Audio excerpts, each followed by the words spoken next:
Welcome to Her True Stories, where we share the most powerful journeys of women who refuse to be silenced.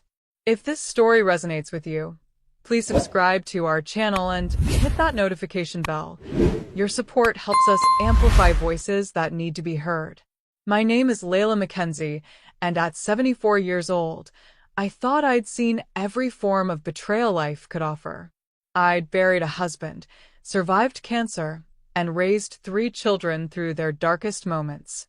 But nothing, absolutely nothing, prepared me for the moment my youngest son, Marcus, showed me exactly how little I meant to him. It was a Tuesday evening in November, the kind of crisp autumn night that made my arthritic hands ache. I was sitting at Marcus's granite kitchen island, watching my granddaughter Sophie, age 8, work on her math homework while my grandson Tyler, 10, played video games in the adjacent family room. The house smelled like the expensive candles Marcus's wife, Jennifer, always burned. Vanilla and bergamot, scents that probably cost more than my monthly grocery budget. Marcus was at the stove, stirring what he called his famous marinara sauce, though I recognized it as the same recipe I'd taught him when he was 12. Jennifer was upstairs, allegedly on a work call that had conveniently stretched through dinner preparation and would likely extend through cleanup. The scene was picture-perfect: successful son, beautiful home, adorable grandchildren. Everything I'd worked 74 years to help create. So, why did I feel like a stranger in this kitchen? "Grandma Layla," Sophie said, looking up from her worksheet with those earnest blue eyes that reminded me so much of Marcus at that age. "Can you help me with this word problem?"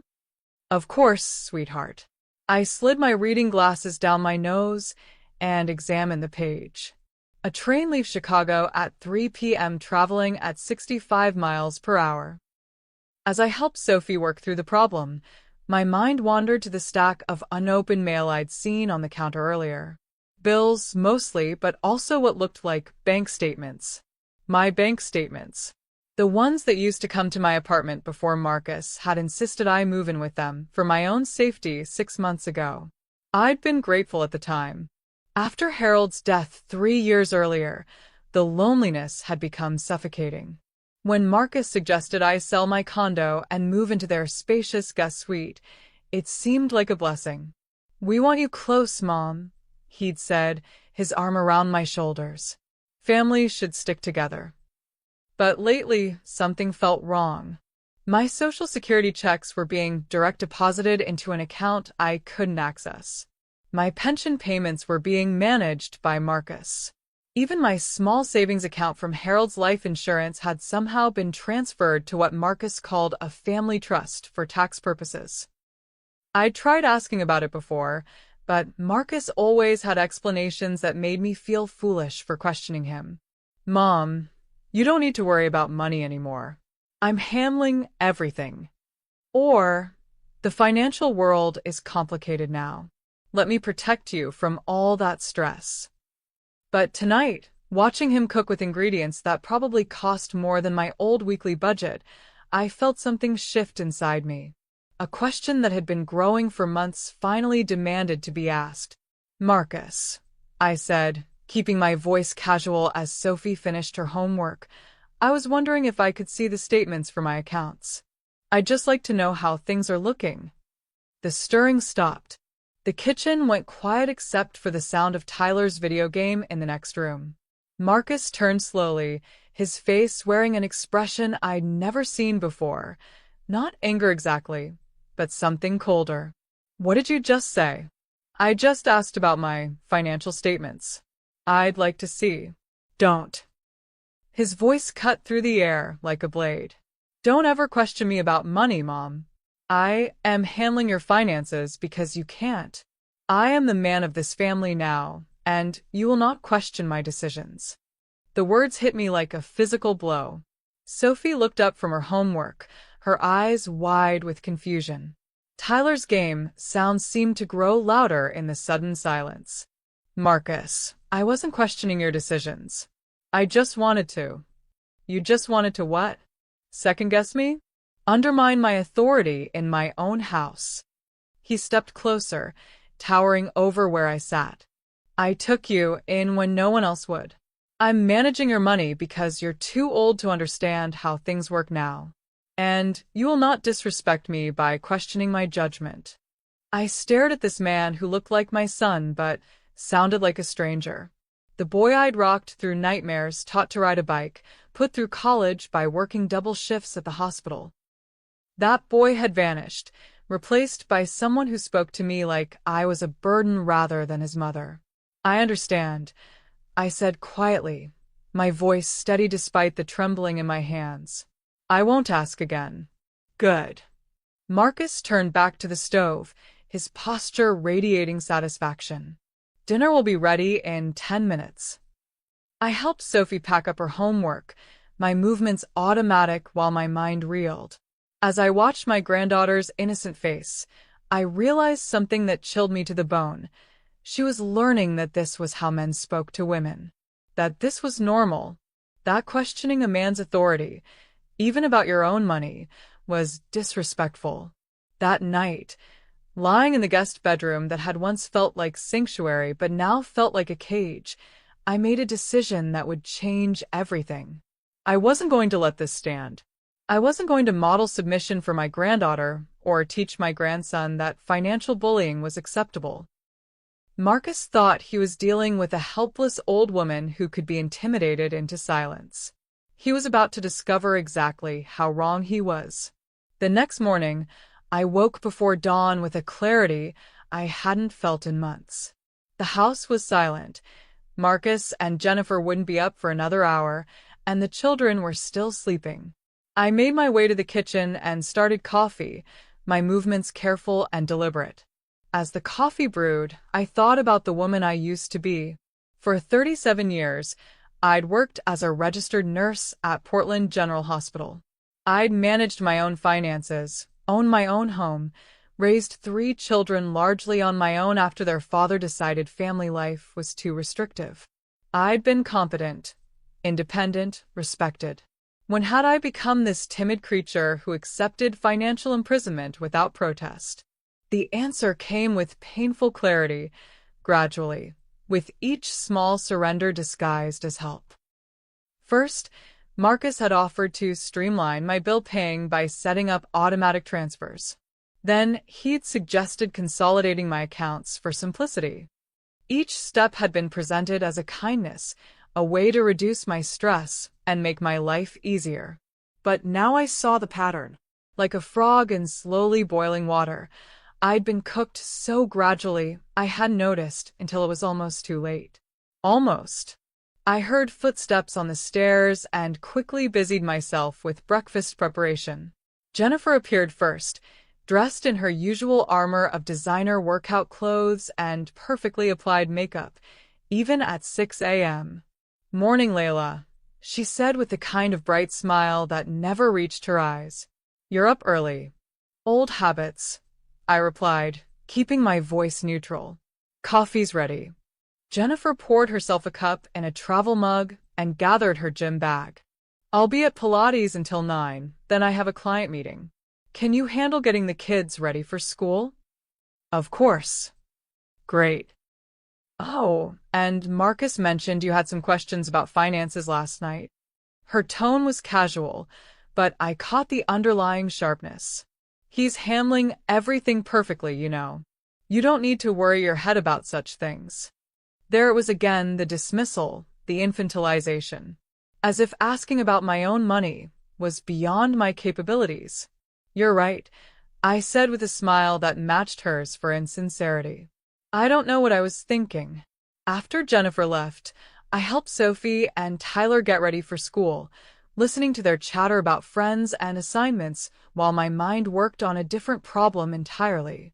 As I braided Sophie's hair, I made mental notes about everything I'd need to do.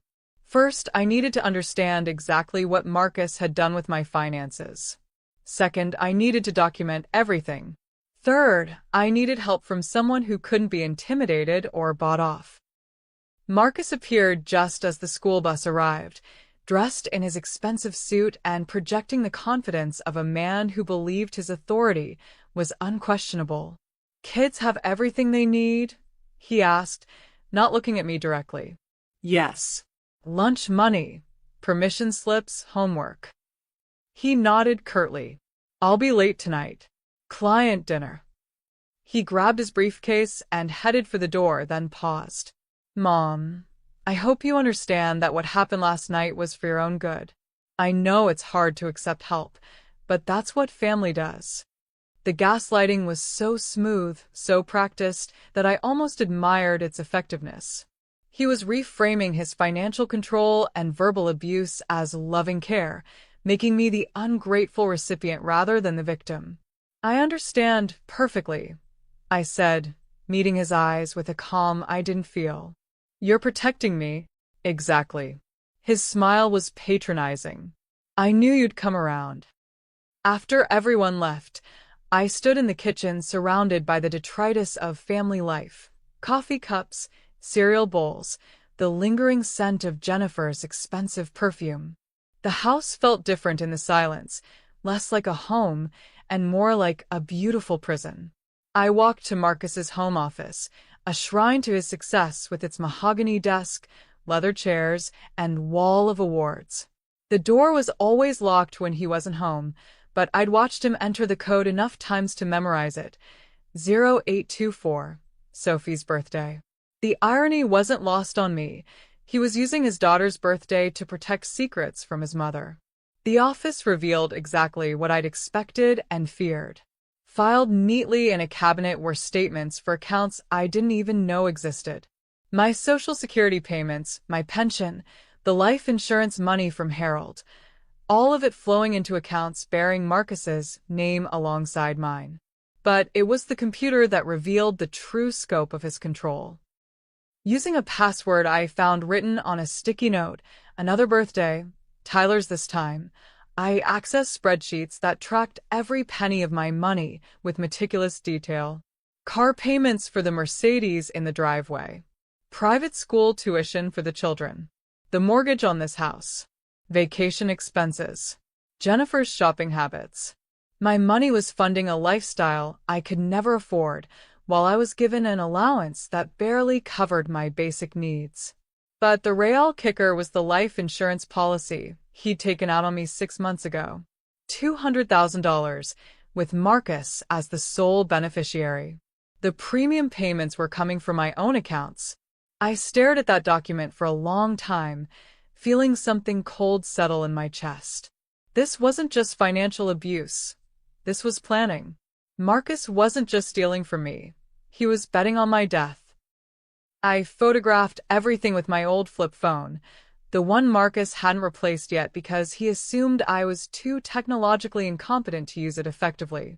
Then I carefully returned everything to its original position and locked the office door behind me. As I made my way back to the kitchen, I passed the mirror in the hallway and stopped. The woman looking back at me was older than I felt, her gray hair neat but unremarkable, her clothes practical rather than stylish. She looked like someone who could be easily dismissed, easily controlled. Perfect. Marcus had made the classic mistake of every abuser. He'd underestimated his victim. He saw an elderly woman who needed care and protection. What he missed was the nurse who'd handled medical emergencies for nearly 4 decades, who'd balanced budgets and made life-or-death decisions under pressure. The helpless old lady was about to disappear. In her place would be someone Marcus had never met. Layla Mackenzie, the woman who'd survived everything life had thrown at her and was now fighting for her granddaughter's future. The war had begun. He just didn't know it yet.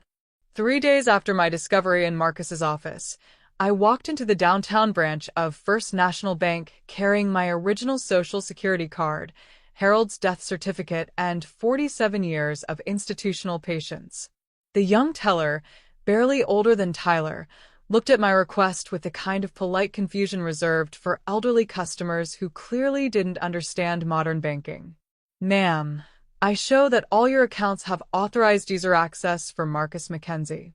If you need account information, he'll need to. I'm not an authorized user on my own accounts, I interrupted gently. I'm the primary account holder. Marcus is the authorized user. There's a difference. The distinction seemed to confuse her further, so I asked to speak with the manager.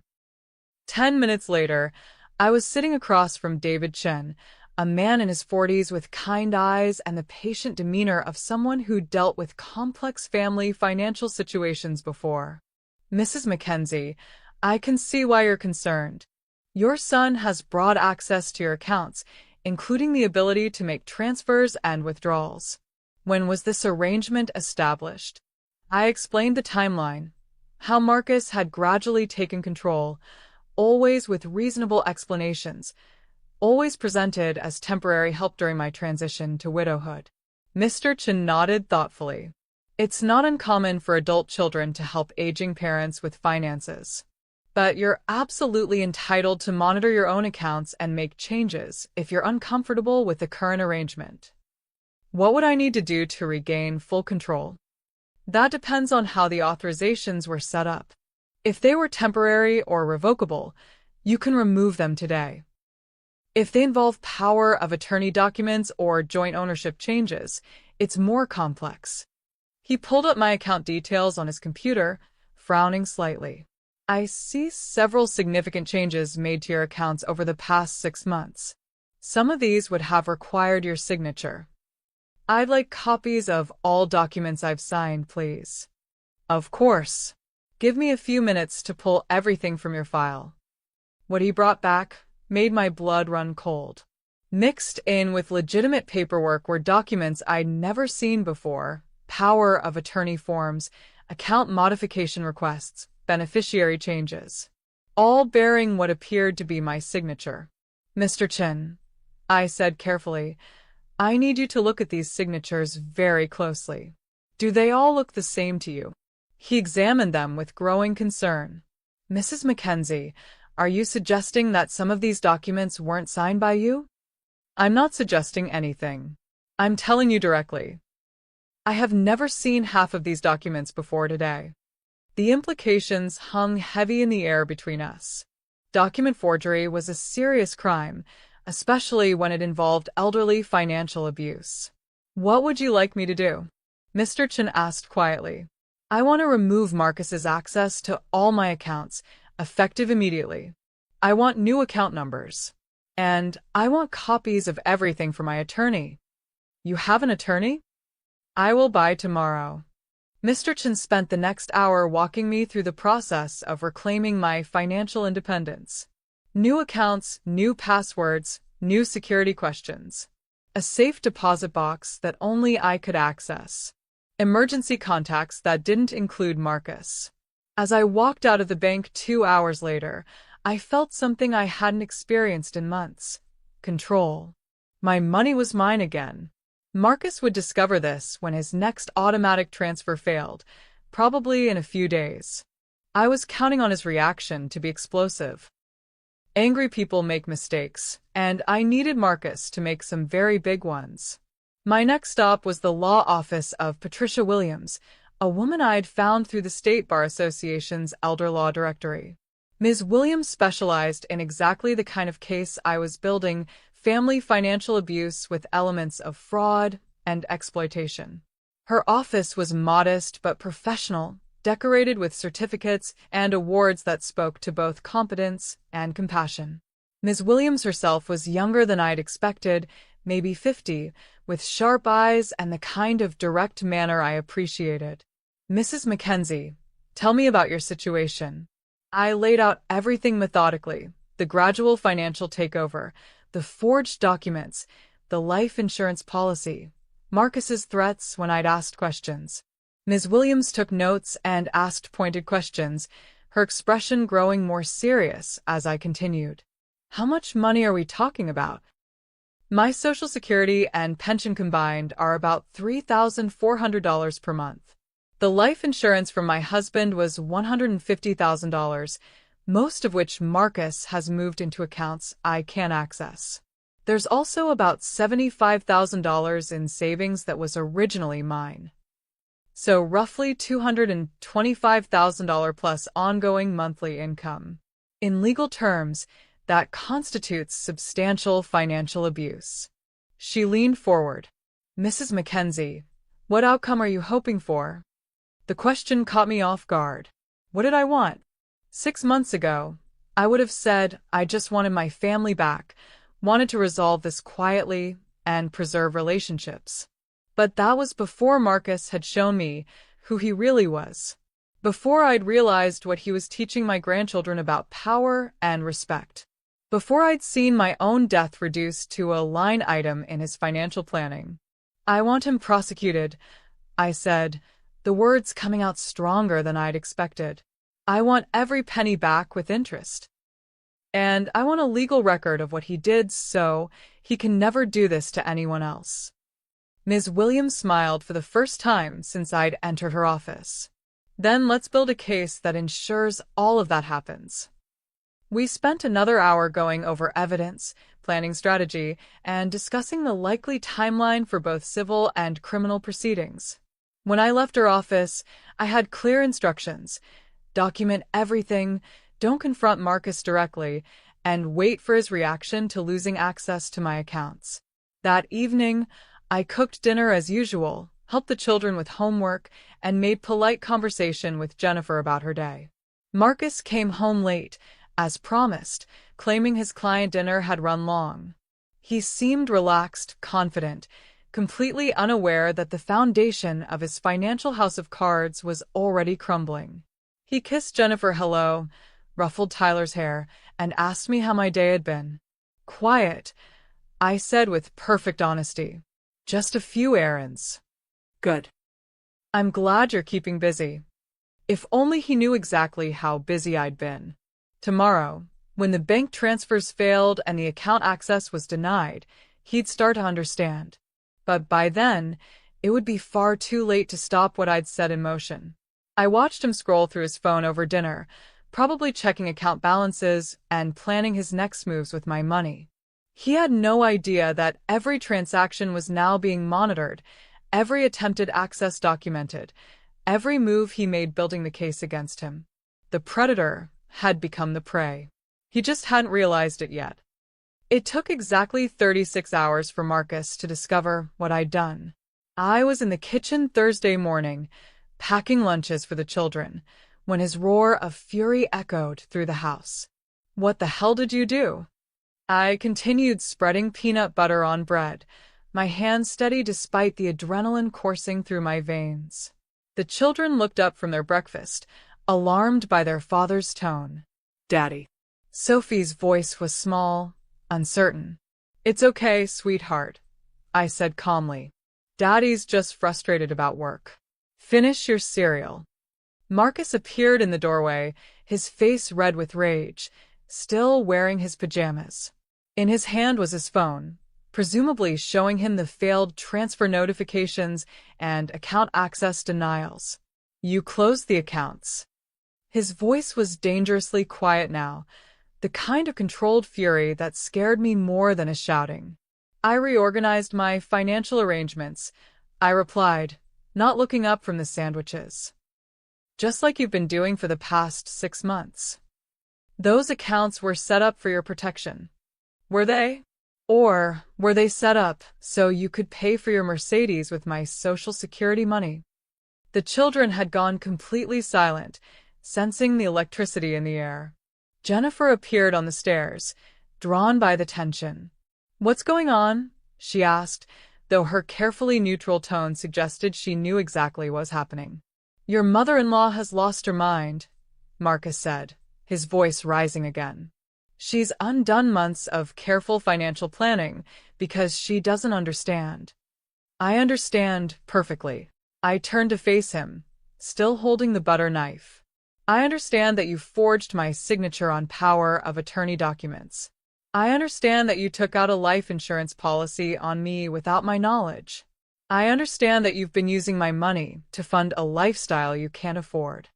The kitchen went dead silent. Even Tyler's video game had stopped beeping.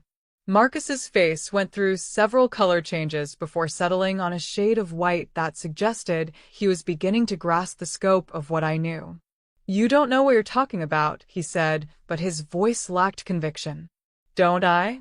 Should we call the bank and ask them about the signature analysis they're conducting on the documents in my file? Or would you prefer to explain to the children why Grandma's death is worth $200,000 to you? Jennifer gasped. Sophie started crying. Tyler just stared at his father with a kind of confusion that breaks a grandmother's heart. Kids, go get ready for school, Jennifer said quickly. Now. They fled the kitchen, Sophie still sobbing, Tyler casting worried glances over his shoulder. Marcus waited until they were gone, then stepped closer to me, his posture threatening. You have no idea what you've done. No idea what kind of trouble you've caused for this family. I haven't caused any trouble, I said, meeting his gaze steadily. I've simply stopped allowing you to steal from me. I never stole anything. I was managing your money because you're too old and confused to notice that my Social Security checks were paying your car payment, to realize that my husband's life insurance money was funding your children's private school tuition. I set down the knife and faced him fully. I may be old, Marcus, but I'm not stupid, and I'm not confused. I'm angry. Something in my tone must have penetrated his rage because he stepped back slightly. Mom, listen to me. You're making a mistake. I can fix this, but you have to trust me. The way I trusted you when you told me you were just streamlining my accounts? The way I trusted you when you said the power of attorney was temporary? The way I trusted you when you promised you were protecting me? He opened his mouth to respond, but I wasn't finished. I trusted you because you're my son. Because I thought the boy I raised to be honest and honorable was still in there somewhere. But that boy is gone, isn't he? Replaced by a man who sees his elderly mother as a piggy bank and his own children as beneficiaries of theft. It's not theft when it's family. It's especially theft when it's family. My voice rose for the first time. It's betrayal and exploitation and abuse, all wrapped up in the lie that you were helping me. Marcus looked around the kitchen desperately, as if searching for allies or weapons. Jennifer, tell her. Tell her how we've been taking care of her, making sure she has everything she needs. But Jennifer was backing away, her face pale. Marcus, did you really forge her signature? Did you really take out life insurance without telling her? The look that passed between them told me everything I needed to know. Jennifer had known about some of it, maybe not the forgery, but certainly the financial manipulation. She'd been a willing beneficiary of my stolen money. This conversation is over, Marcus said abruptly. Mom, you're going to call the bank today and fix this mess, or what? I interrupted. You'll throw me out? Please do. I'd love to explain to your neighbors why I'm suddenly homeless after living here for 6 months. You're not thinking clearly. You're emotional, confused. I'm thinking more clearly than I have in months. I picked up my purse from the counter. In fact, I'm thinking so clearly that I've already retained an attorney. Patricia Williams, if you'd like to call her. She specializes in elder financial abuse. The blood drained from Marcus's face completely. You hired a lawyer? I hired a lawyer who's very interested in the forged documents in my bank file. She's also quite curious about the life insurance policy and the pattern of financial exploitation. I smiled pleasantly. She thinks we have an excellent case for both criminal charges and civil recovery. You wouldn't. His voice was barely a whisper. I already have. I headed for the door, then paused. Oh, and Marcus? You might want to start looking for alternative funding for your lifestyle. Because as of yesterday, the Layla Mackenzie piggy bank is permanently closed. I walked out of the house I'd called home for 6 months, leaving behind the sound of Marcus and Jennifer arguing in frantic whispers. I didn't have anywhere specific to go, but that didn't matter. For the first time since moving in with them, I was exactly where I wanted to be, in control of my own life. The real battle was just beginning, but I'd already won the most important victory. I'd stopped being a victim and started being a prosecutor. Marcus was about to learn that the gentle old lady who'd raised him was gone. In her place was someone much more dangerous. A woman with nothing left to lose and everything to gain from seeing justice done. I spent that first night of freedom in a modest hotel downtown, surrounded by legal documents and bank statements spread across the queen-sized bed like pieces of a complex puzzle. Each document told part of the story of my financial destruction, but together they painted a picture of systematic, calculated abuse that went far beyond what I'd initially discovered. Patricia Williams had given me homework: create a complete timeline of every financial change since Harold's death, document every conversation I could remember about money, and gather any physical evidence of Marcus's deception. The timeline was damning. Within 2 weeks of Harold's funeral, Marcus had begun his campaign.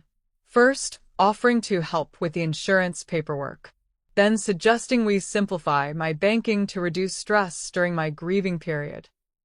Each step had been presented as temporary relief that somehow became permanent control. But it was the conversations I remembered that revealed the true psychology of his manipulation. Marcus had been grooming me for financial abuse the same way predators groom their victims, through false kindness, manufactured dependency, and gradual isolation from anyone who might question his actions. My phone rang at 8 a.m. Marcus, of course. Mom, we need to talk. I'm listening. Not over the phone. Meet me for coffee. Please. The please was new. Yesterday's rage had been replaced by something that sounded almost like desperation. Where? That place you like on Morrison Street. I agreed, curious to see which version of Marcus would show up, the furious tyrant or the concerned son. Café Luna was crowded with the morning rush, providing plenty of witnesses and background noise. Marcus was already there when I arrived, hunched over a coffee cup like a man carrying the weight of the world. He looked up as I approached, and I was shocked by how much he'd aged in 24 hours. His eyes were bloodshot, his usually perfect hair disheveled. This was not a man sleeping well. Mom, thank God you came. I said I'd be here. I ordered tea from the barista and joined him at the small table. What did you want to discuss? I want to fix this. All of it. He leaned forward intensely. I know I made mistakes, okay? I know I got too involved in your finances. But we can work this out, can't we? Families should solve problems together. What mistakes do you think you made, Marcus? The question seemed to catch him off guard. He'd clearly prepared an apology script, but not for specific accountability. I should have consulted with you more. Should have explained things better. Maybe I was too protective, too controlling. He reached across the table as if to take my hand, but I pulled back. But Mom, hiring a lawyer? Threatening criminal charges? That's extreme. Is it? What would you call forging someone's signature on legal documents? I never forged. He stopped himself, realizing he was about to commit to a lie that could be easily disproven. Okay, maybe I signed some things when you weren't available, but only to protect you, to make sure your bills got paid on time. Which things did you sign without my knowledge? Another pause. He was clearly calculating how much I knew versus how much he could admit to. Some bank forms, maybe a few insurance documents. Nothing major. The power of attorney giving you complete control over my financial and medical decisions. Was that nothing major? His face crumpled. You signed that. I remember. No, Marcus. I remember every document I've signed since Harold died, and that wasn't one of them. I leaned back in my chair. The bank has experts analyzing the signatures. Soon we'll know exactly which documents I signed and which ones you forged. Mom, please. You're going to destroy our family over money. Over paperwork. Is that really what you want? I want my grandson to grow up knowing that financial abuse is unacceptable. I want my granddaughter to learn that questioning authority, even male authority, is not only acceptable but necessary. I met his eyes directly. And I want my son to face consequences for his actions, so he never does this to anyone else. Anyone else? Mom, this is family. This is different. It's exactly the same. Abuse is abuse, whether it happens between strangers or family members. In fact, it's worse when it's family because the victim trusts the abuser. Marcus was quiet for a long moment, staring into his coffee cup. When he looked up, there was something calculating in his expression that sent a chill down my spine. You know, Mom, maybe you're right. Maybe I did make some mistakes. Maybe we should get everything out in the open. I'm glad you're starting to see, including your drinking. The words hit me like a slap. My what? Your drinking problem. The reason I had to take control of your finances in the first place. His voice was calm now, almost clinical. You've been struggling with alcohol since Dad died. Jennifer and I have been covering for you, trying to help you get better, but clearly you need professional intervention. I stared at him in disbelief. Marcus, I don't drink. You know I don't drink. I haven't had alcohol since your father's funeral. That's not how I remember it. And that's not what Jennifer remembers either. In fact, we've been documenting your episodes for months, trying to decide when to stage an intervention. The audacity of it was breathtaking. In real time, I was watching him construct an alternative narrative designed to discredit me and justify his financial control. If I had a drinking problem, then of course he needed to manage my money. If I was an unreliable narrator due to addiction, then my accusations of forgery and abuse were simply the delusions of an alcoholic in denial. You're lying, I said quietly. Am I? Are you sure about that? Because alcohol affects memory, Mom. Makes people paranoid, suspicious. Makes them imagine things that never happened. He leaned forward again, his voice taking on a tone of false concern. Maybe you think I forged documents because you don't remember signing them. Maybe you think I'm stealing because you don't remember giving me permission to manage your accounts. Marcus.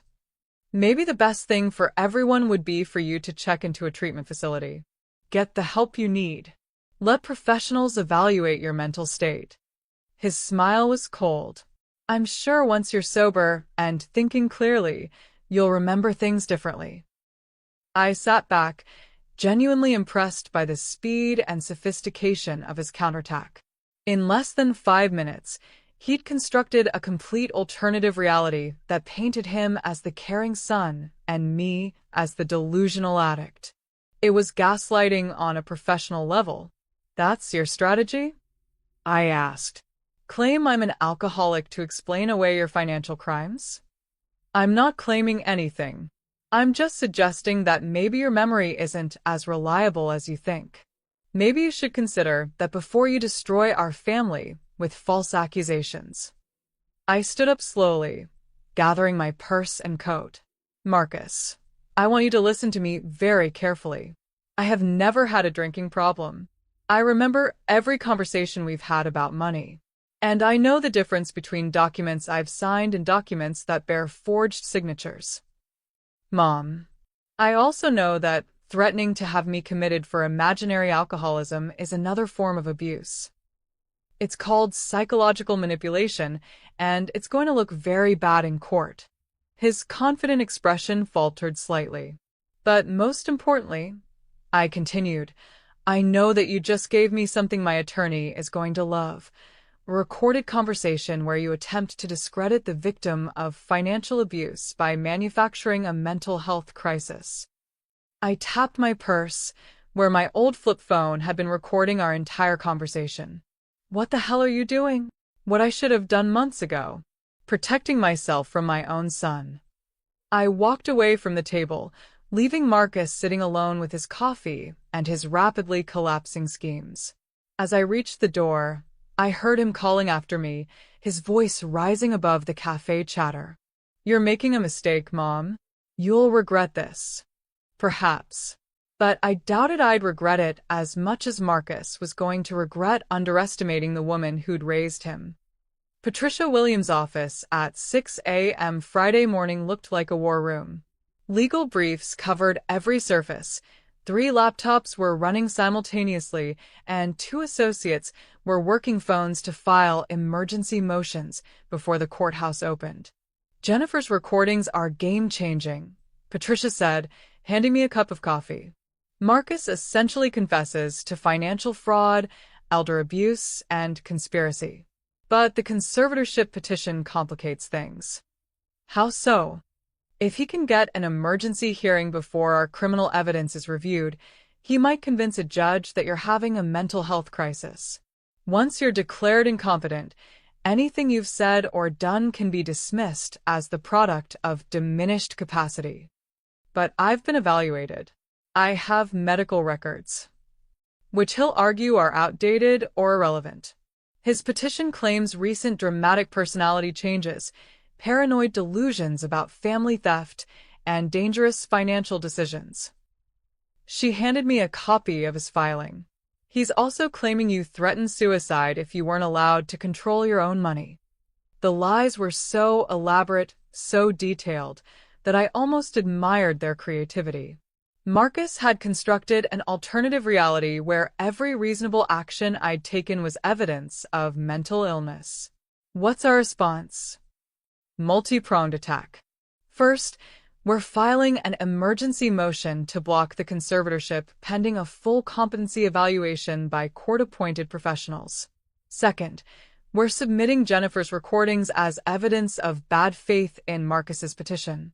Third, we're requesting an immediate restraining order preventing him from accessing any of your financial accounts pending criminal investigation. And if we lose? Patricia's expression was grim. If the conservatorship is approved, Marcus regains control of your finances, your medical decisions, and your living situation.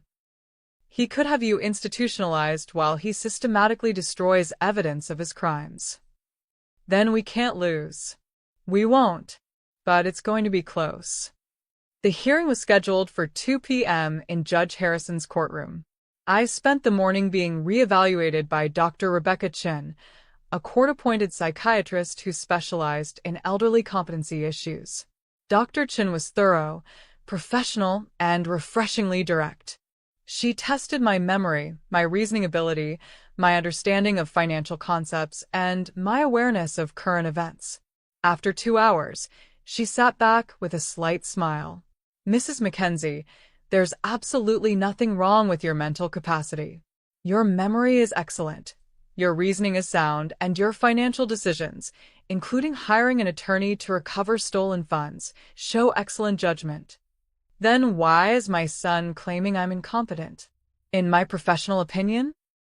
Because you've stopped allowing him to control you, and he's desperate to regain that control." She made notes in her file. "I've seen this pattern before in financial abuse cases. When the victim starts fighting back, the abuser often claims mental illness to discredit them. Will your evaluation stop the conservatorship?" It should.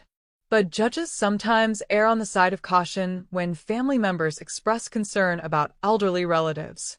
That's why your attorney's evidence about Marcus's motivations is so important. At 1:30 p.m., I sat in the courthouse hallway with Patricia, reviewing our strategy one final time. Across the hall, Marcus sat with his attorney, an expensive-looking man in a $3,000 suit who kept checking his Rolex and looking annoyed. Marcus himself looked terrible.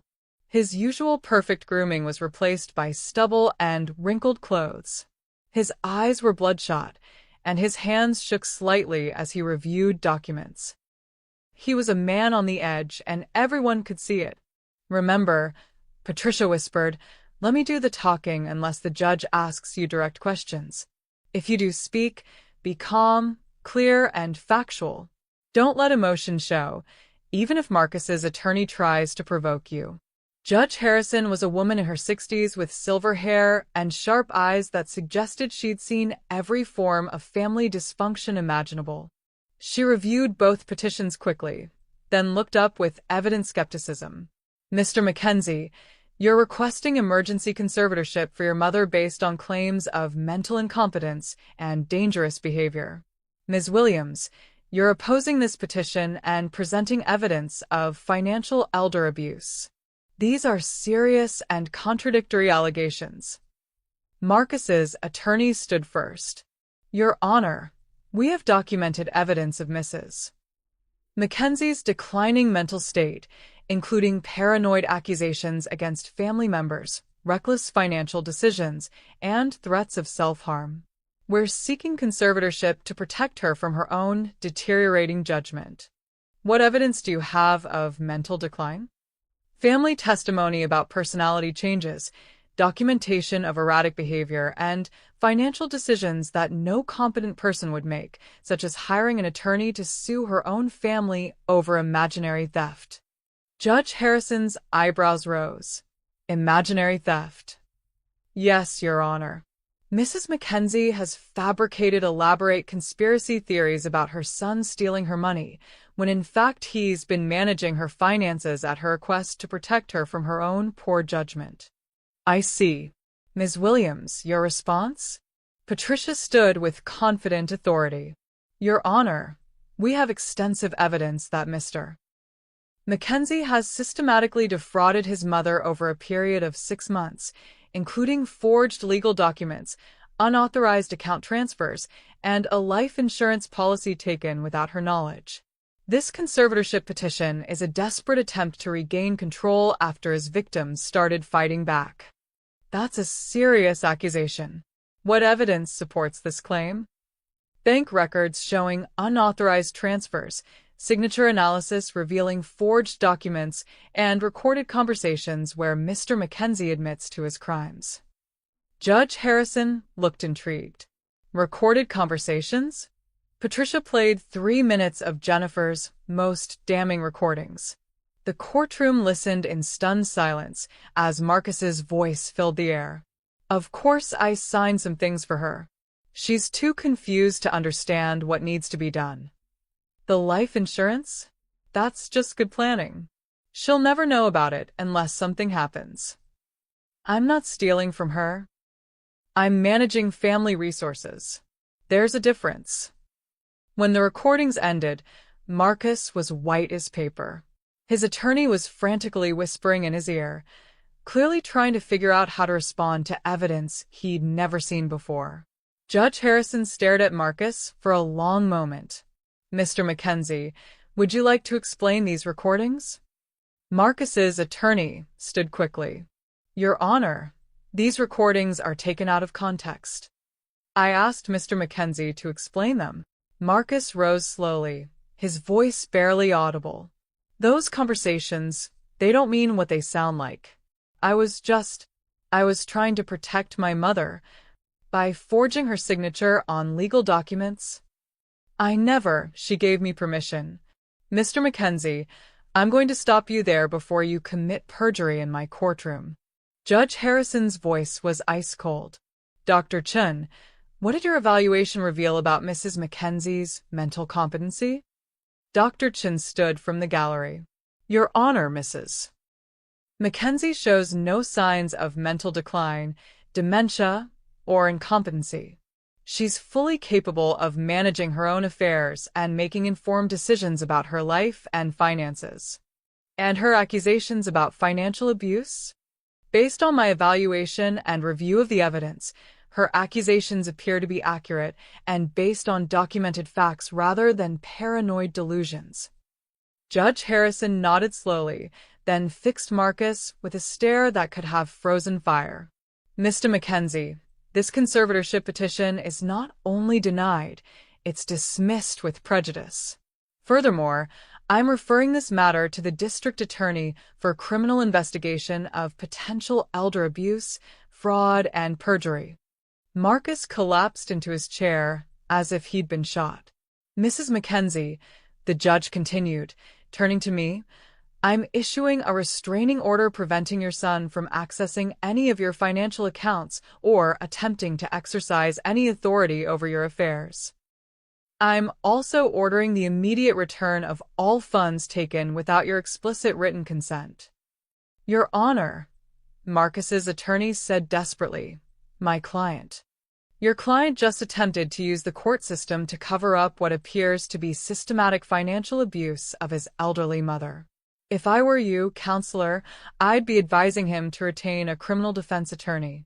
As we left the courthouse, Marcus tried to approach me in the hallway. Mom, please. I can explain everything. It doesn't have to be like this. Mr. Mackenzie, Patricia interrupted, you're in violation of the restraining order. Any contact with my client will result in immediate arrest. Marcus backed away, his face a mask of defeat and fury. But as I walked past him toward the exit, I heard him whisper something that chilled me to the bone. You haven't won anything, old woman. You have no idea what you've started. Perhaps not. But I knew what I'd finished, his ability to steal from me with impunity. Everything else was just cleanup. 3 weeks after the conservatorship hearing, Detective Maria Santos from the Elder Abuse Unit called to inform me that the district attorney had filed formal criminal charges against Marcus. 5 counts of elder financial abuse, 3 counts of forgery, 1 count of insurance fraud, and 1 count of attempted coercion of an elderly person.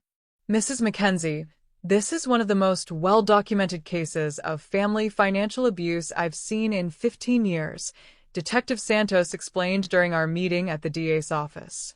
Your son created a paper trail that essentially prosecutes itself. The evidence was overwhelming. Bank records showed the unauthorized transfers. Document analysis confirmed the forged signatures. Jennifer's recordings provided direct admissions of guilt. Even Marcus's own text messages and voicemails demonstrated a pattern of intimidation and threats. What kind of sentence is he looking at? I asked. If convicted on all counts, anywhere from 5 to 15 years in state prison, plus full restitution and substantial fines. Detetive Santos paused. His attorney has already approached us about a plea deal. What kind of deal?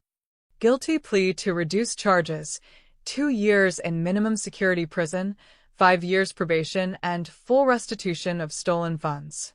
In exchange, he'd avoid the felony convictions that would cost him his law license. And what do you recommend? That depends on what outcome you're hoping for. A plea deal guarantees conviction and restitution, but with lighter consequences. Going to trial risks acquittal, but could result in much harsher sentencing if we win. I thought about my grandchildren, about the man Marcus used to be, about the lessons being taught by either choice. What would happen to his family if he goes to prison for 15 years? That's not really our concern, Mrs. Mackenzie. Our job is to prosecute the crime, not manage the consequences for the criminal's family. But it's my concern. Those children are innocent victims in this. Detective Santos nodded doubtfully. Have you discussed this with your attorney? Patricia thinks I should push for maximum charges. She says anything less sends the wrong message about financial elder abuse. She's not wrong.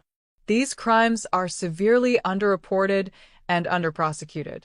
A high-profile case with serious consequences could deter other potential abusers.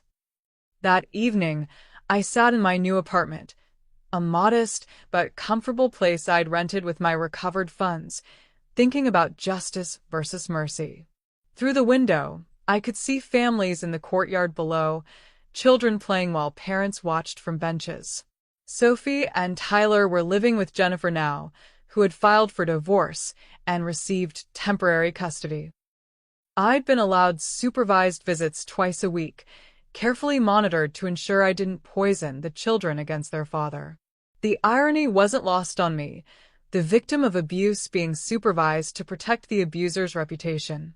But the visits had been healing. Sophie, now 9, asked direct questions about what had happened. Tyler, 11, was old enough to understand the basic concept that Daddy had taken Grandma's money without permission, and that was wrong. Are you mad at Daddy? Sophie had asked during our last visit. I'm disappointed in the choices he made, I'd answered carefully. But I'll always love him because he's my son, just like you'll always love him because he's your daddy. Will he go to jail? Maybe. Sometimes when grown-ups make bad choices, they have to face consequences to learn from their mistakes. Like when I get timeout for hitting Tyler? Similar, but more serious because grown-ups are supposed to know better. She nodded solemnly, then returned to her coloring book. Children, I'd learned, were remarkably resilient when given honest information and consistent love. My phone rang, interrupting my thoughts. Marcus's attorney, requesting a meeting. Mrs. Mackenzie, my client would like to speak with you about resolving this matter outside of court. Mr. Stevens, your client is under a restraining order. He's not allowed to contact me, which is why I'm calling. He'd like to meet in a supervised setting to discuss a settlement that might be beneficial to everyone involved. What kind of settlement?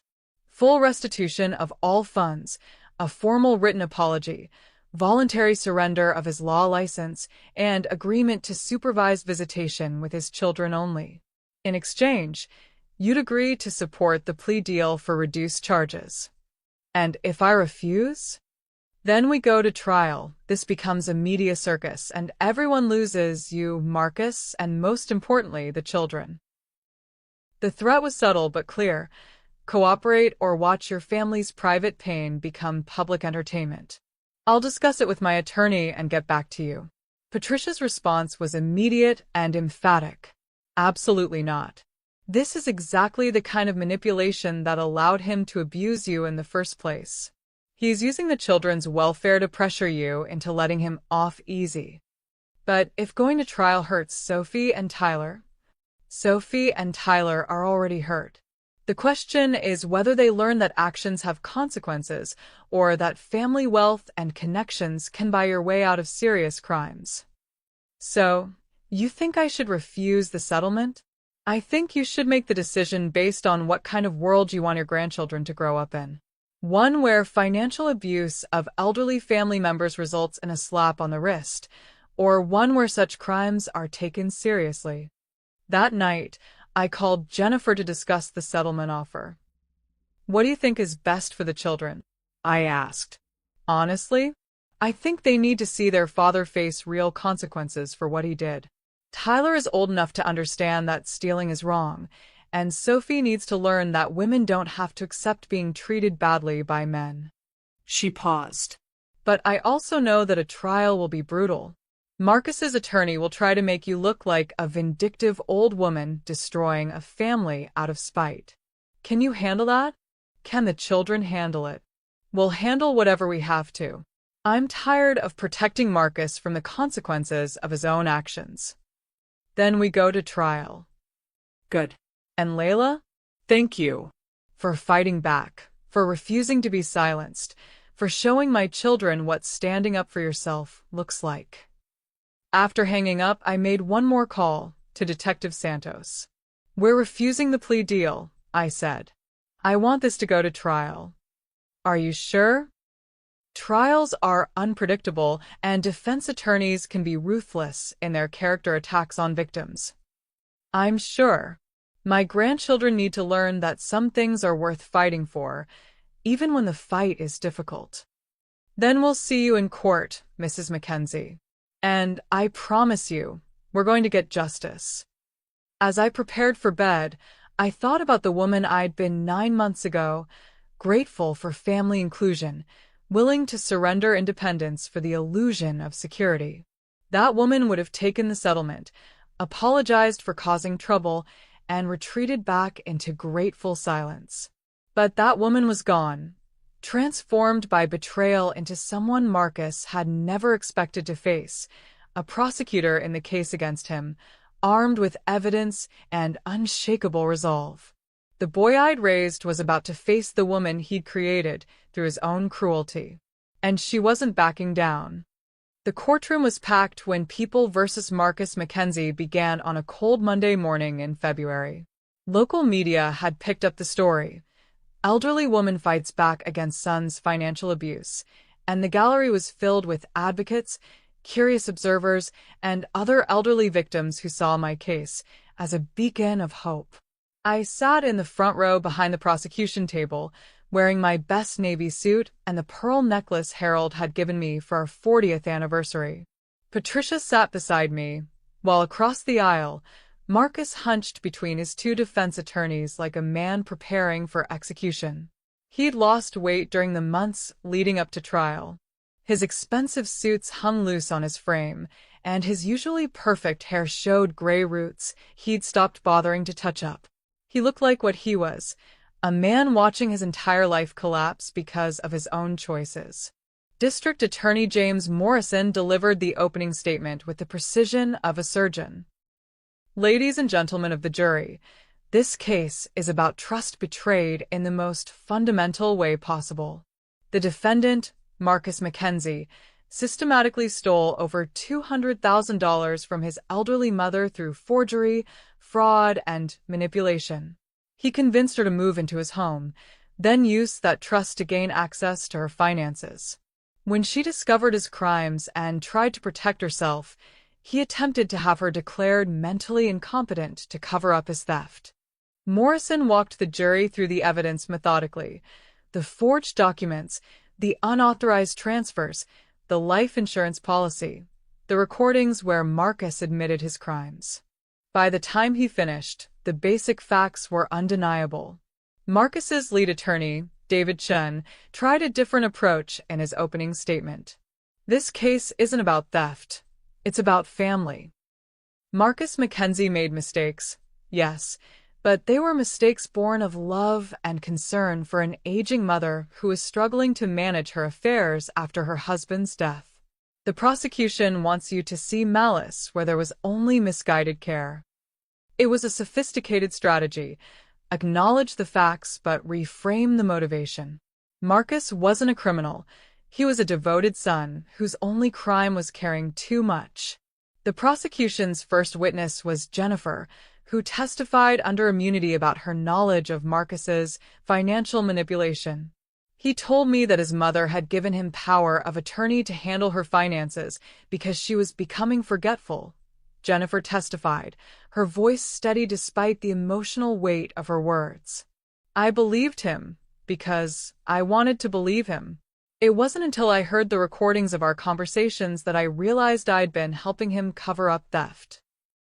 Chun cross-examined her aggressively, painting her as a bitter ex-wife trying to destroy her former husband. But Jennifer held her ground, calmly answering each attack while maintaining her testimony. Mr. Chen, I'm not here because I hate Marcus. I'm here because my children need to learn that stealing from family members isn't acceptable, no matter what justification you give it.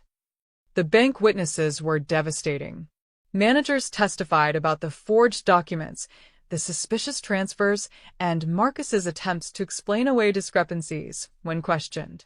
A handwriting expert confirmed that several key signatures were forgeries.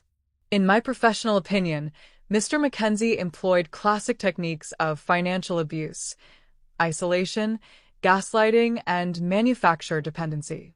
When Mrs. Mackenzie began to question his control, he escalated to intimidation and threats, textbook behavior for this type of domestic abuse. But it was my own testimony that provided the emotional core of the prosecution's case.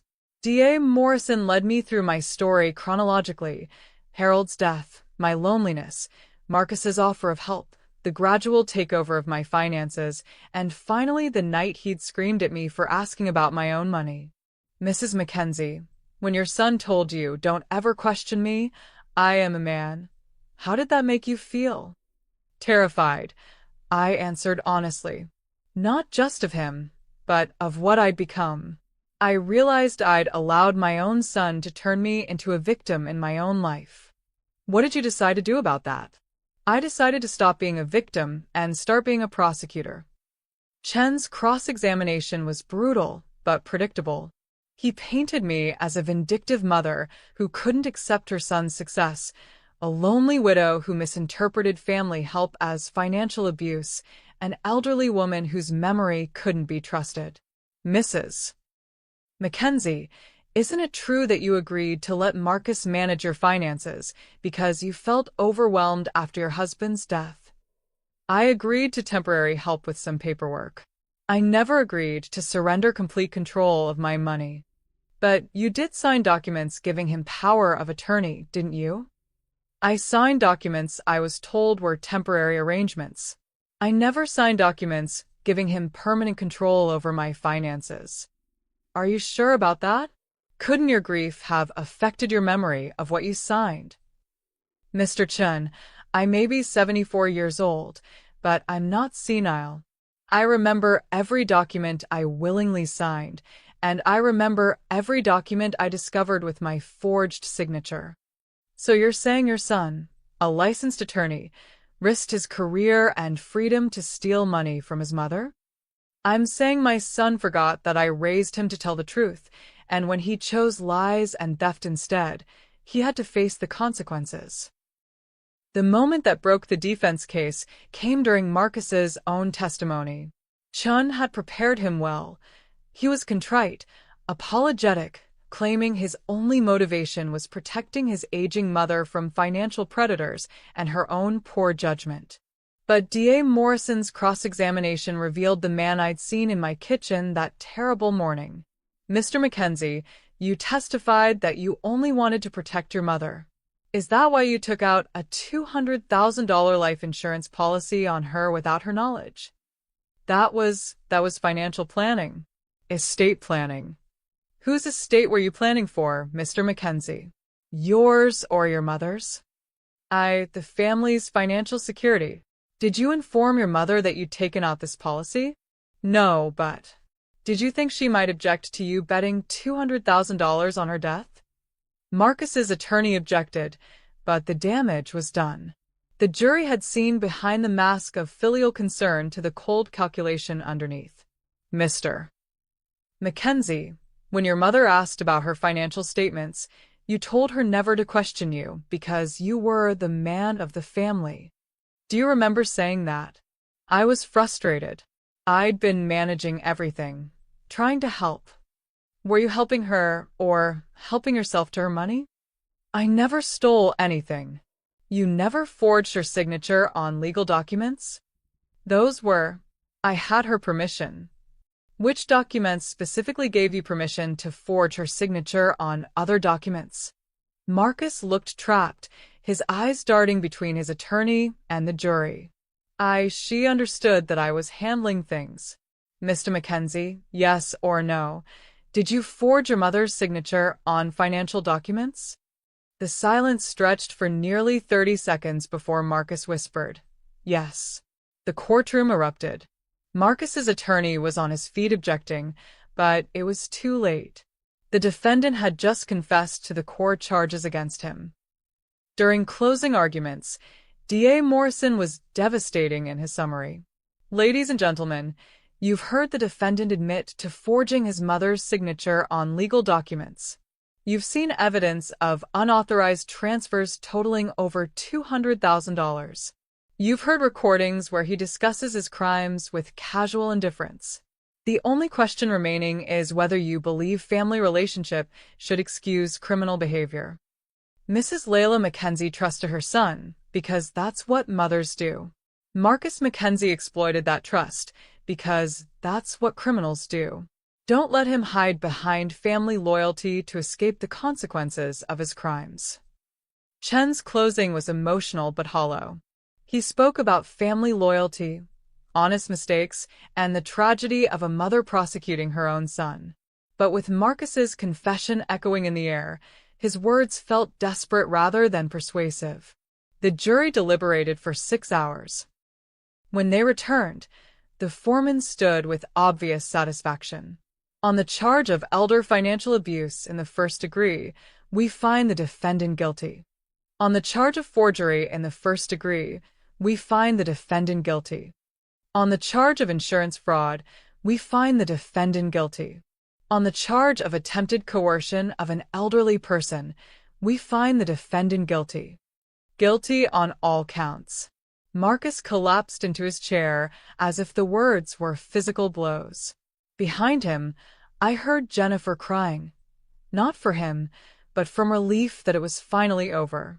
Judge Harrison's scheduled sentencing for 2 weeks later, during which time Marcus would remain free on bail. As the courtroom cleared, he turned to look at me one final time. His eyes held no remorse, no acknowledgement of wrongdoing. Only hatred, pure, undiluted hatred for the woman who'd refused to remain his victim. I stared back calmly, the woman who'd been terrified of questioning him about her own money now completely unafraid of his fury.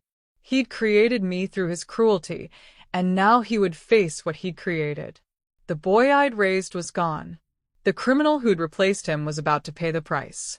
2 weeks later, I sat in the same courtroom for Marcus's sentencing hearing. The media attention had intensified. My case had become a symbol of elderly empowerment and family accountability that resonated far beyond our personal tragedy. Judge Harrison had received over 200 letters from advocacy groups, other abuse victims, and legal experts urging maximum sentencing. But she'd also received letters from Marcus's former colleagues, character witnesses, and even some family friends asking for mercy. The victim impact statements came first. I'd prepared mine carefully, knowing it might be the last time I ever spoke to my son directly. Your Honor, 9 months ago, I was a lonely widow grateful for any family inclusion, even if it meant surrendering my independence. Marcus exploited that loneliness systematically and without remorse. But his greatest crime wasn't stealing my money. It was stealing my dignity, my autonomy, and my voice. I looked directly at Marcus as I continued.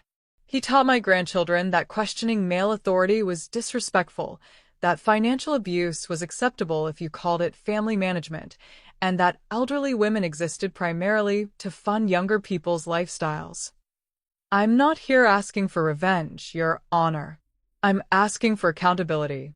Marcus needs to face consequences that match the seriousness of his crimes, and society needs to understand that family relationship doesn't excuse criminal behavior. Jennifer spoke next, her voice steady despite the emotional weight of her words. Marcus Mackenzie was my husband for 8 years, and the father of my children.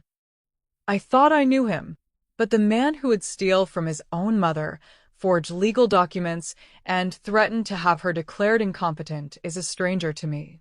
My children deserve to grow up knowing that such behavior has consequences, especially when, it comes from someone you love. Marcus's sentencing statement was a masterpiece of self-pity disguised as remorse. Your Honor, I stand before you a broken man who made terrible mistakes in trying to help my mother. I never intended to hurt her, never meant to betray her trust. I was overwhelmed by family responsibilities and made poor decisions that I'll regret for the rest of my life. I ask for mercy not for myself, but for my children who need their father. I ask for a sentence that allows me to make amends to my mother and rebuild the trust I've destroyed. The statement was polished, calculated, and completely devoid of genuine accountability. He admitted to mistakes and poor decisions, but never to crimes. He expressed regret for consequences, but not for actions. Judge Harrison listened to everything with the patient attention of someone who'd heard every variation of criminal excuse over decades on the bench. When the statements concluded, she addressed the courtroom with obvious gravity. Mr. Mackenzie, you are a licensed attorney who used your legal knowledge to systematically defraud your elderly mother over a period of 6 months. You forged legal documents, made unauthorized financial transfers, and attempted to use the court system itself to cover up your crimes when your victims started fighting back. These weren't mistakes or poor decisions. These were calculated crimes committed against a vulnerable victim who trusted you completely because you were her son. The evidence shows no remorse, only regret at being caught.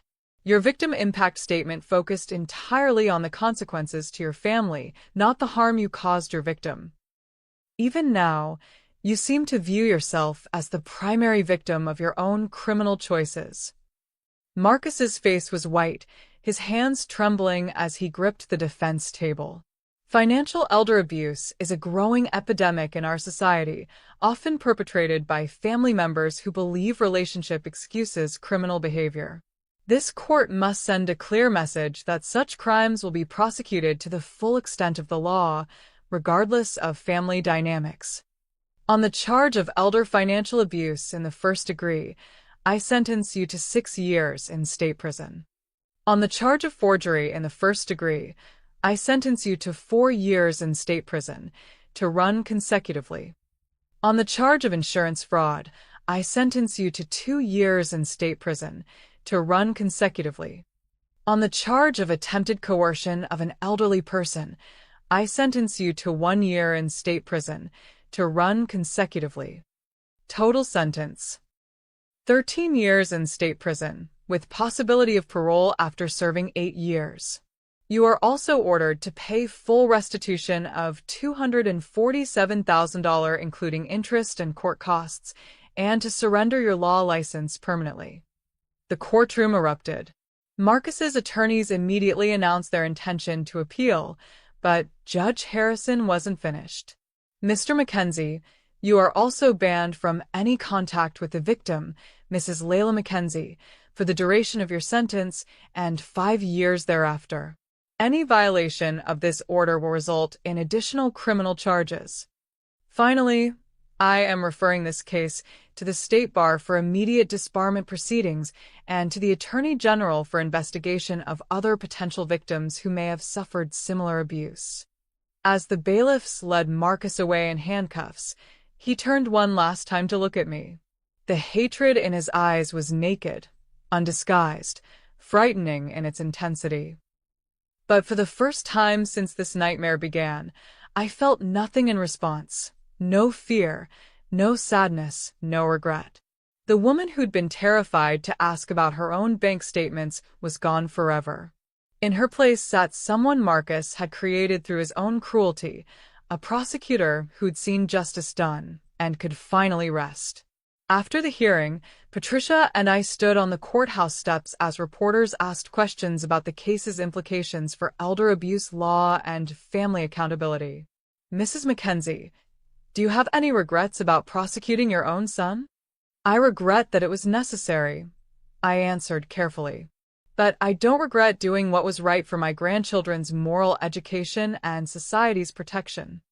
What do you want other elderly abuse victims to learn from your case? That you're never too old to fight back. That family relationship doesn't excuse criminal behavior. And that sometimes the most loving thing you can do is hold people accountable for their actions, even when, especially when, those people are family. Will you ever forgive Marcus? The question caught me off guard. I thought about the boy I'd raised, the man he'd become, and the criminal he'd chosen to be. Forgiveness isn't something you give to people who aren't sorry, I said finally.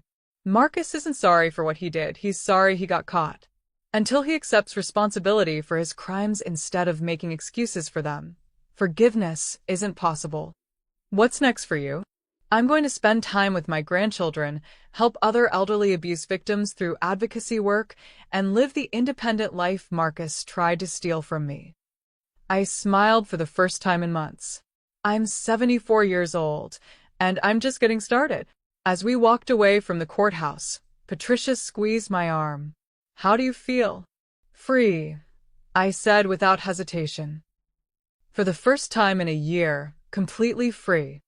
Any doubts about what we did? I thought about Sophie and Tyler, about the lessons they'd learned from watching their grandmother refuse to be victimized.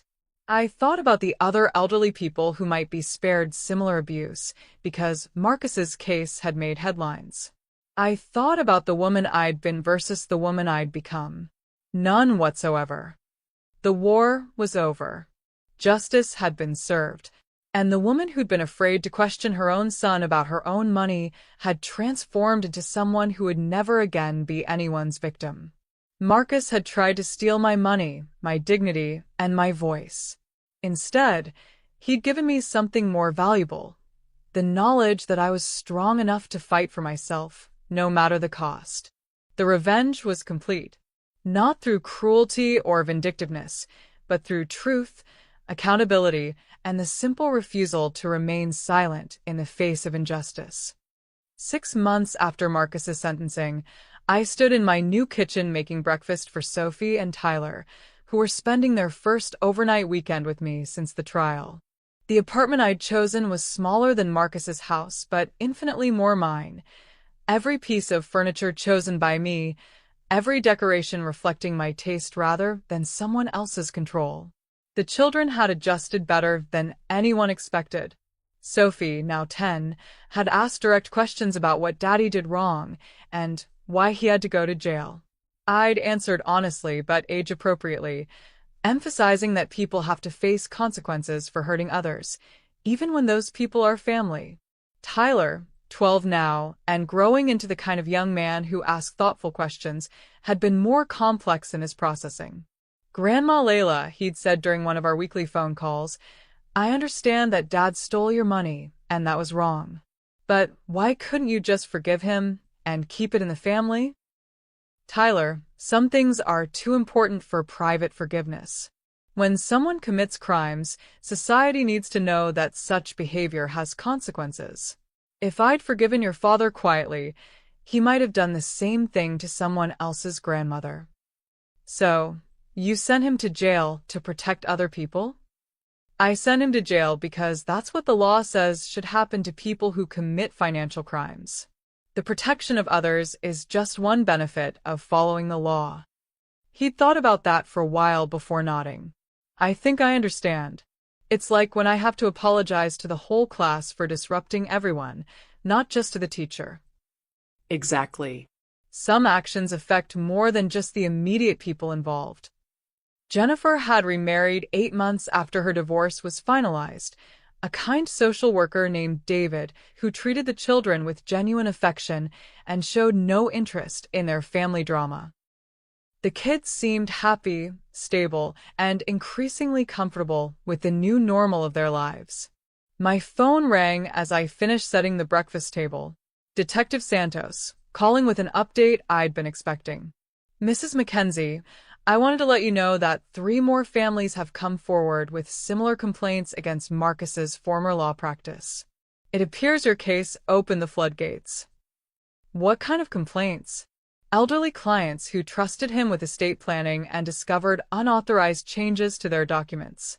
Financial powers of attorney that were broader than agreed. One case involving a widow who signed what she thought was a standard will update and discovered Marcus had made himself executor and beneficiary." I felt sick. "How many victims total?" 7 that we know of, representing approximately $800,000 in fraudulent activity. The Attorney General is building a case for a pattern of professional misconduct that could add years to his sentence. Good. Other families deserve justice, too. There's something else, Mrs. Mackenzie. Marcus's appeal was denied yesterday. His conviction is final, and he'll serve the full sentence unless he's granted parole after 8 years. After hanging up, I sat at my kitchen table with my morning tea, processing the information. 7 other elderly victims. 7 other families torn apart by Marcus's greed. 7 other sets of grandchildren learning hard lessons about trust and consequences. I thought about the ripple effects of my decision to fight back, not just for my own family, but for all the families who'd been affected by Marcus's crimes.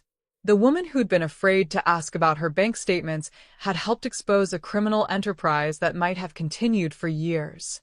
Sophie appeared in the kitchen doorway, already dressed and ready for our planned trip to the Science Museum. "Grandma, are you okay? You look sad." "I'm not sad, sweetheart. I'm thinking about responsibility." "What kind of responsibility?"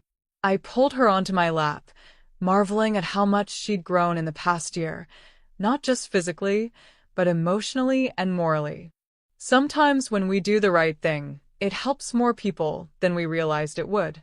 "I found out today that by standing up to your daddy, I also helped some other grandparents who are being hurt the same way." "That's good, right?" "It's very good. But it's also sad that so many people were being hurt." Tyler appeared, drawn by our conversation. "Grandma, do you ever regret what you did to Dad?" The question he'd asked before, but with new weight now that he was older and understood more. Tyler, I regret that it was necessary. I regret that your father made choices that hurt so many people. I regret that you and Sophie had to learn these difficult lessons so young. I paused, choosing my words carefully. But I don't regret doing what was right, even though it was hard. Good, he said firmly. I wouldn't want you to let people hurt you just because they're family. Why is that important to you? Because if you didn't stand up for yourself, how would I learn to stand up for myself? Or for Sophie? Or for other people who need help? The wisdom of children never ceased to amaze me. In trying to protect them from the ugliness of their father's crimes, I'd actually given them something more valuable, the knowledge that they could be strong, that they could fight for what was right, that they could refuse to be victims no matter who tried to victimize them. Later that afternoon, as we walked through the Science Museum, Sophie tugged on my sleeve. Grandma, there's something I want to tell you. What's that, sweetheart? I'm proud of you for being brave when Dad was being mean to you. Thank you, Sophie. That means more to me than you know. And I want to be brave like you when I grow up. You already are brave, sweetheart. Every day, just by being kind and honest and standing up for what you think is right. That evening, after the children were asleep in the guest bedroom I'd decorated specifically for their visits, I sat on my balcony overlooking the city lights. In the distance, I could see the courthouse where justice had been served, the bank where I'd reclaimed my independence, and the neighborhood where Marcus's house still stood, now occupied by strangers after being sold to pay his legal debts. My phone buzzed with a text from an unknown number. For a moment, I worried it might be Marcus somehow circumventing the restraining order from prison. But the message was from someone else entirely. Mrs. Mackenzie, my name is Ruth Patterson. I read about your case in the newspaper. My son has been taking money from my accounts for 2 years, and I didn't know what to do. Your story gave me courage to call a lawyer. Thank you for showing me that I don't have to be a victim. The police arrested him today. I stared at the message for a long time, feeling a mix of satisfaction and sadness. Another family tore apart by financial abuse. Another grandmother finding the courage to fight back. Another criminal facing consequences for their actions. The scope of what I'd started by asking about my bank statements was still expanding, still creating ripples of accountability and justice throughout the community. The frightened woman who'd been afraid to question her son had become a symbol of elderly empowerment and family accountability. I typed back, Ruth, I'm proud of you for finding your courage. It's never too late to stand up for yourself. If you need resources or support, please don't hesitate to contact me through my attorney, Patricia Williams. You are not alone. As I prepared for bed, I thought about the journey that had brought me to this point.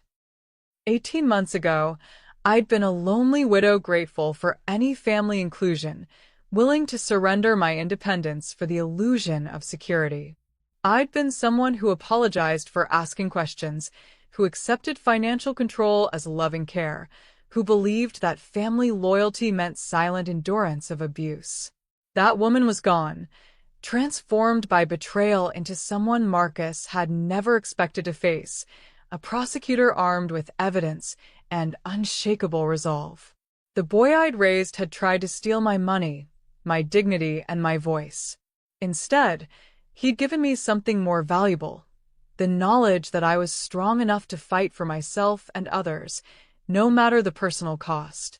The revenge was complete, not through cruelty or vindictiveness, but through truth, accountability, and the simple refusal to remain silent in the face of injustice. Marcus was in prison where he belonged. Other elderly victims were finding the courage to seek justice. My grandchildren were learning that love sometimes required holding people accountable for their actions. And I was free financially, emotionally, and spiritually free to live the rest of my life on my own terms, as my own person, with my own voice. At 75 years old, I was just beginning to understand what that freedom meant. But I had years ahead to explore it, surrounded by the love of grandchildren who would grow up knowing that their grandmother had taught them the most important lesson of all. You are never too old, too vulnerable, or too scared to fight for what's right. The woman who'd been afraid to question her son about her own money had become someone who would never again be anyone's victim. And that transformation, that was the truest and most satisfying revenge of all. Thank you for joining me on this powerful journey of courage, accountability, and justice. If Layla's story resonated with you, please subscribe to her true stories and share this video with anyone who needs to hear that it's never too late to stand up for yourself. Your support helps us continue bringing these important voices to light. Remember, you are never too old to fight back, never too vulnerable to seek justice, and never too scared to reclaim your own life. Until next time, keep fighting for what's right.